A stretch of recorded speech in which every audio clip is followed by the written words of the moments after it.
Texas A&M's matchup against Missouri is now the most important remaining game on the 2024 schedule.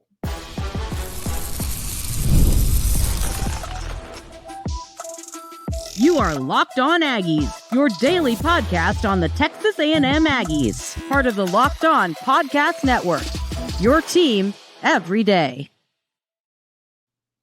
Welcome on into Locked On Aggies. I'm your host, Andrew Stefaniak. Thanks for making Locked On Aggies your first listen every single day. Today's episode is brought to you by FanDuel. Place your first $5 bet and you'll get started with $200 in bonus bets guaranteed. Visit FanDuel.com to get started. Ladies and gentlemen, with the win over Arkansas on Saturday, Texas A&M sits at 4-1 heading into this pivotal matchup against the Missouri Tigers. And heading into the season, we knew this matchup against Missouri was going to be an important one. But now it feels like it's even more important than anyone could have really put out there. Missouri's 4-0. They're ranked high. They're a good football team. But are they as good as we anticipated heading into the season? And I just don't know if I'm buying that. You know, I think that they kind of have Ole Miss syndrome when it comes to Ole Miss hadn't played anybody. Kentucky comes into town and beats them. And, you know, Missouri's played Boston College. Okay. I don't know if I'm buying that. They've played Vandy. I don't know if I'm buying into the teams Missouri has played yet. And now they have to go on the road to College Station to play in Kyle Field.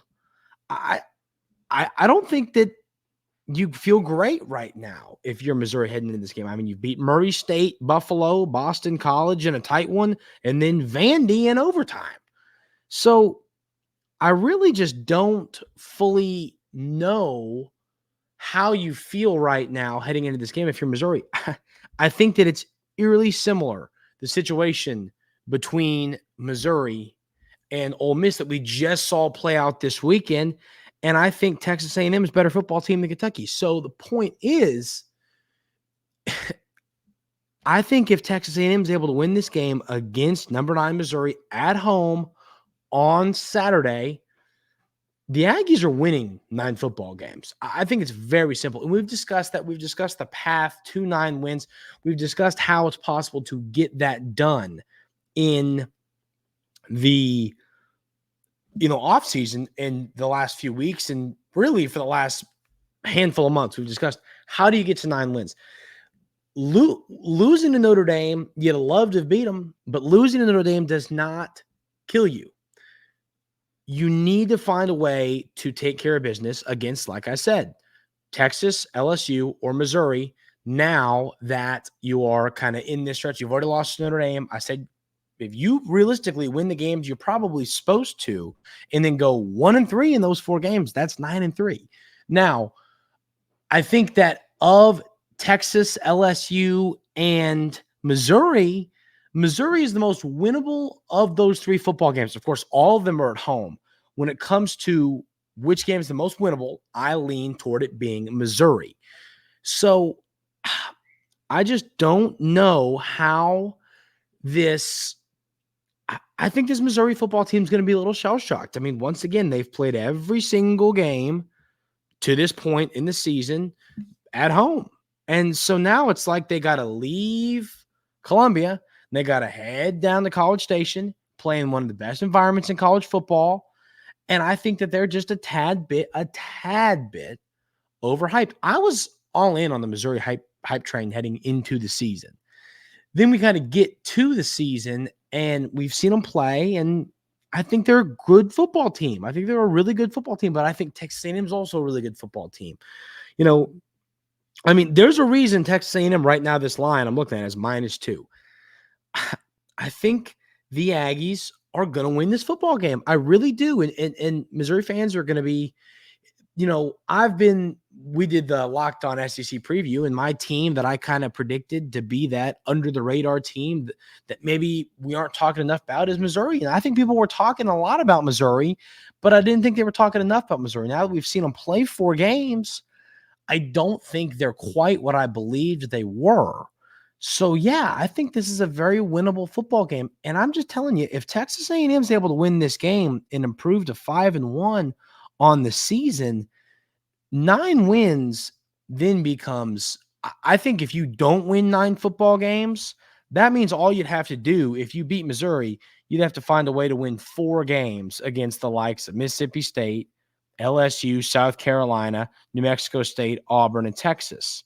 I think Auburn is a very winnable game. South Carolina is a winnable game. Obviously, New Mexico State should be a win. Mississippi State should be a win. And I think LSU is beatable. I mean, in all honesty, it's going to be very easy to talk yourself into 9 wins. Then if you find a way to take care of business against LSU, who frankly, I'm more in on LSU than I am Missouri. Some might disagree there. I think that's kind of an opinion. But yeah, if you find a way to win against Missouri, I think at that point it then becomes a disappointment if you don't win 9 football games, because that means more than likely you lost a game you shouldn't have against either Auburn or South Carolina.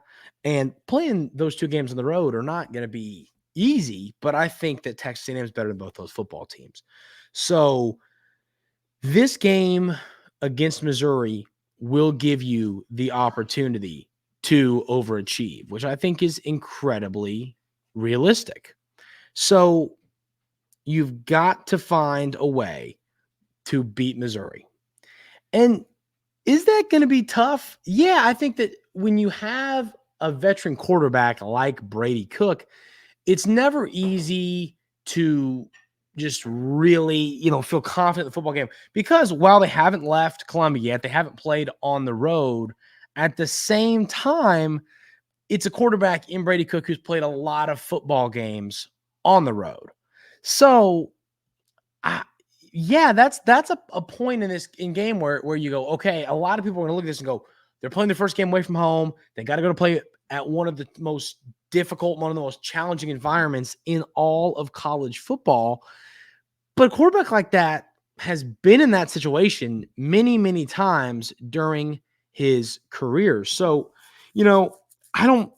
that's not as much, in all honesty, that's not as much of the concern but that's not, I think, where the Aggies have an advantage. I think where they have the advantage is I just think Missouri isn't quite as good as we thought they were heading into the season. Not saying they're a bad football team, but I think that they are incredibly, incredibly beatable. So, we're going to have to see what happens with this.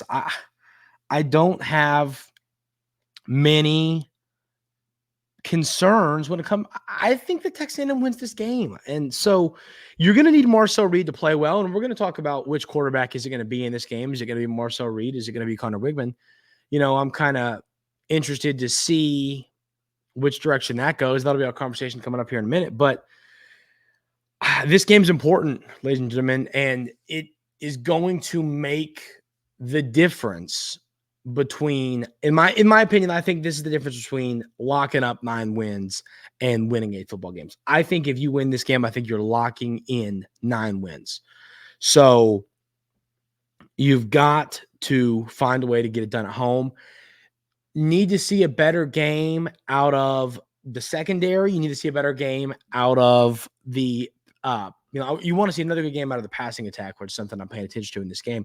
Marcel Reed, I think they want that the coaching staff wants to continue to get things going with him through the air. So that is definitely something that we are monitoring in this football game. But yeah, this is definitely an important one for the 2024, your chances of overachieving.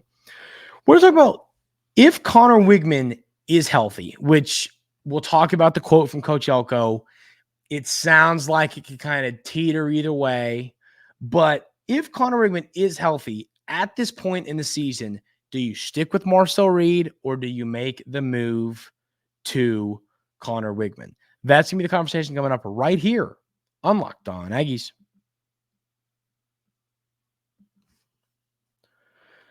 But first, I got to tell you about our friends over at Roy. It's time to highlight the Roy Player of the Week. Roy is a new platform that lets fans make contributions directly to their favorite athletes. Download Roy for iOS or Android and enter referral code Locked On, and you'll automatically be entered into a sweepstakes to win $5,000 cash. No purchase necessary. Void where prohibited. This week we've selected Noah Thomas because Noah Thomas had a huge game, was over 100 yards, was able to get in the end zone, was really happy with the way he played in this game, which is why he's our Roy Player of the Week. If you were impressed, as I were, with his performance on Saturday, you can show him some love too. Just hop on Roy and throw in a few bucks. If everyone pitched in just $10, it adds up fast for Noah Thomas. Now you have a chance to show your appreciation for Noah Thomas and his stand-up performance this week, as well as what he'll continue to do for the rest of the season. Get off the sidelines and into the NIL game with Roy.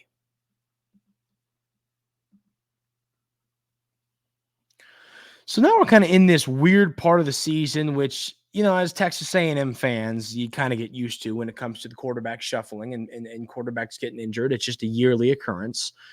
But, looking at this, which quarterback do you go to when Conner Weigman's healthy? Because I believe, those AC joint injuries for quarterbacks can be tricky. It's not a fun injury to deal with as a quarterback. So, with the question being which quarterback, when Conner Weigman is back to being healthy, I think the way this is tough. I mean, this is the Brady Bledsoe. This is the, what do you do in a situation like this? And I really, in all honesty, don't know which way this is going to go. I don't know if they're going to go back to Weigman or if they're going to stick with Marcel Reed. A lot of times, if you beat Missouri and it is Marcel Reed, I just don't know how. It's the saying, if it ain't broke, don't fix it. I don't know why you would. And I know that Conner Weigman won the job. I know he won the job. He's the quarterback that the staff wanted. He's the quarterback that I wanted. He's the quarterback that I believed in. But, man, when you find a way to win football games with another guy and a guy like Marcel Reed who brings so much value when it comes to his legs, and obviously Conner Weigman can move within the pocket and can roll out and pick some yardage up with his legs, but not like Marcel Reed can. So, I'm kind of excited to see what happens when Conner Weigman's healthy. And once again, we've heard, Coach Elko, at this point, I think he's kind of just making fun of everybody, when it comes to the whole, he's going to be a game time decision every week and quarterback's going to be a game time decision every week. I just don't know if I don't know if I believe that. He's going to be healthy at some point in the season. It might take a while, could be a few weeks, but at some point in the season, Conner Weigman is going to get healthy. When that is still to be seen. I bet he's still a few weeks away. And I think Marcel Reed starts against Missouri. But I've kind of gotten to the point, and this is a conversation, and we can discuss this more throughout the week. And once we get into bye weeks and stuff like that, it'll be more of a conversation for sure. That's another good point too. Is do you see Conner Weigman before after Missouri, you got your bye week? Do you maybe see him back against Mississippi State? And that's so this will definitely be a significant bye week conversation here on the show because, I have a feeling if what Conner Weigman's going to get healthy, it's going to be in that week off to where you play Mississippi State on the 19th. Is he going to be good to go for that football game? And that's kind of where if I had to guess when he's going to be back to being himself, I'd say it'd be that game. So do you go back to Conner Weigman on the 19th against Mississippi State, or do you stay with Marcel Reed? That's assuming he's healthy. That's my guess as to when he's going to be back on the field. But I think if you beat Missouri on Saturday and Marcel Reed has another solid performance, I don't know how you go away from Marcel Reed. He's done everything you've asked for. He's taken care of the football. He's made good decisions. He looks good running the ball. Is he inaccurate at times? Yes. Has he missed some throws a quarterback at the Division I SEC level should make? Yes. He hasn't been perfect, but he's been good enough to win every game he's played in. So, kind of leaning into this. He wins. He takes care of business against Florida on the road. He's 2-0 in SEC play, found a way to beat an Arkansas team who I don't think is great, but I think is a little bit better than we thought they were heading into the season.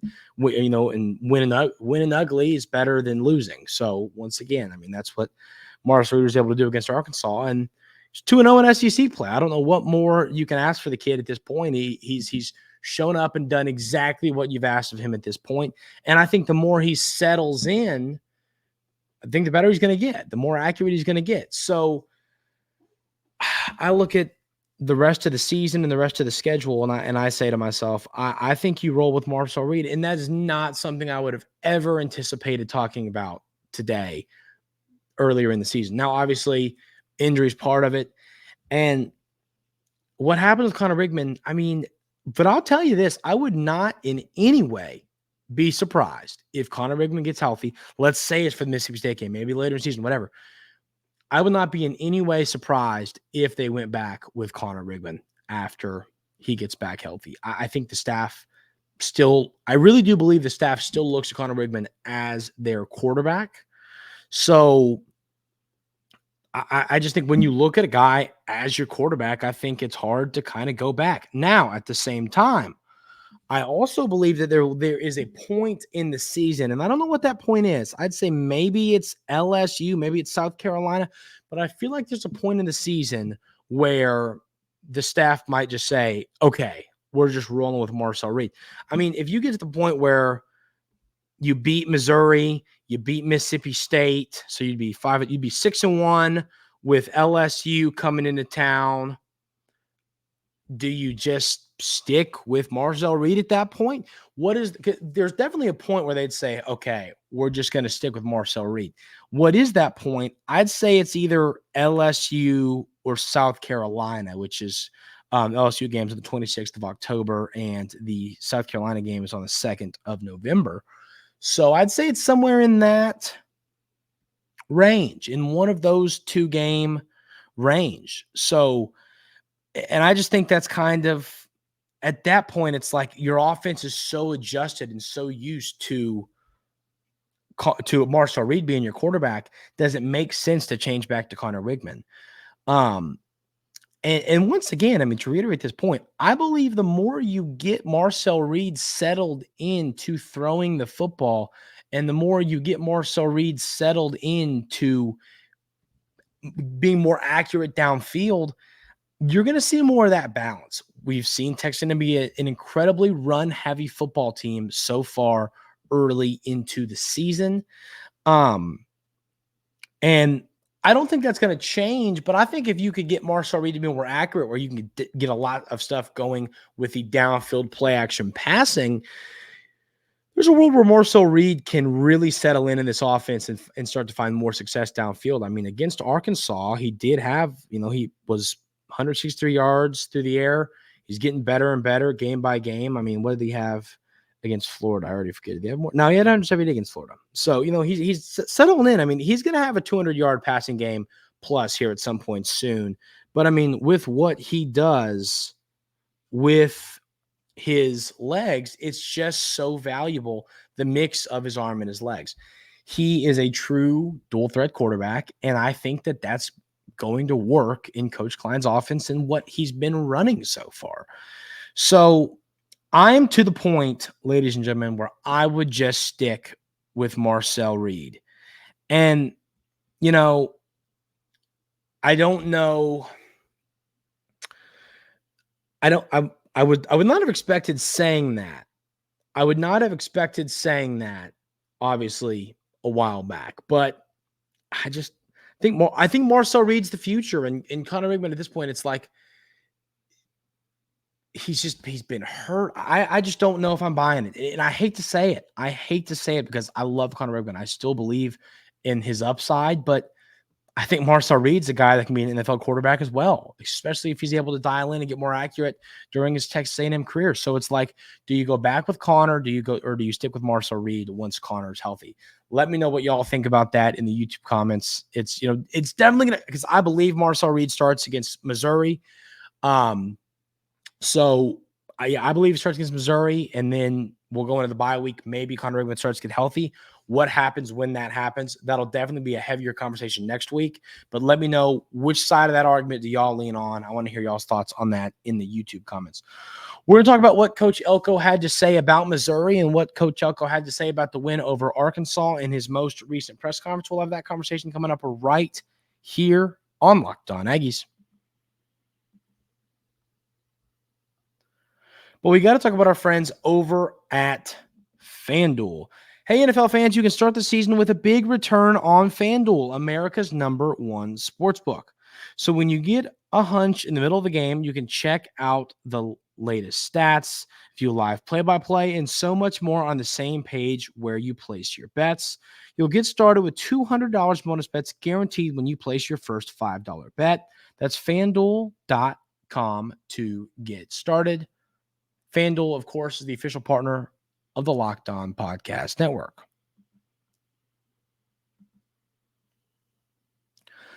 Coach Elko had a lot of interesting things to say in his most recent press conference. But, I think the bulk of what he talked about that was interesting was Missouri. So defensively, Coach Elko had this to say about Missouri. He said defensively, they're 8th in the country in scoring defense and 3rd in the country in total defense. It's going to be the best one we've seen to this point.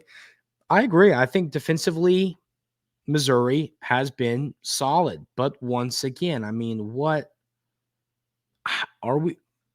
Sometimes I think those numbers are a little bit boosted by what you've done early in the year. And what did we talk about in segment 1? Missouri's played Murray State, Buffalo, where they collectively didn't give up a point. Okay, great. Boston College and Vandy, where they collectively gave up 48 points between those two games. So, I don't. And I know that some of the points against Vandy, came in overtime. 7 of them came in overtime, but still, it's like I'm not. But I believe they have a solid defense, and you're not going to hear Coach Elko come out here and say, yeah, their defense isn't very good, because that's just not what coaches do. But I think Texas A&M is going to be able to score the football in Missouri, especially at home. He then had this to say about Brady Cook. He said he's such a winner. He plays the game the right way. You can see why he's been so successful. And that's what I said. And that's part of the reason why I don't think you're going to see Cook come in and be rattled, even in Kyle Field. And it's really hard to say that, because Kyle Field is a place where it's easy for quarterbacks to come in and get rattled. It's such a large venue. Fans are so fired up. It's one of the best venues of college football for a reason. But I don't think Cook's going to be as rattled in that game as some other quarterbacks are going to be.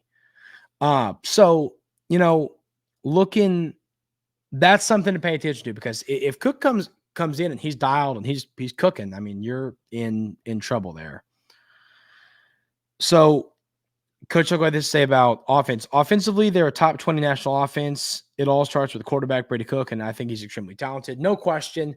Cook, and then, Luther Burden is a guy too. Coach Elko had something to say about him. I'd like to find that, because Luther Burden, man, he's a player. And I think, here it is. Each team presents their different changes. With this one, it's really challenging, presents their different challenges. With this one, it's really challenging because you've got an elite runner in the running back room and 2 other receivers in Weiss and Cooper. You have to be aware of him and know how you're leveraging him, and make sure that he has as much help as possible. It's a really talented offense, which makes it challenging. Luther Burden's a guy, once again, I don't think he's had the season many would have anticipated him having at this point. He's still a guy that I think is going to be a star in the NFL. He's a really talented football player and somebody that can single-handedly win a football game. So Texas A&M needs to be ready for him. They got to be able to cover him and know he's going to move it around the field, do a lot of things, and try and get open, because he's a talented player. We'll run through more of these quotes tomorrow. Coach Elko had a lot to highlight on this Missouri team.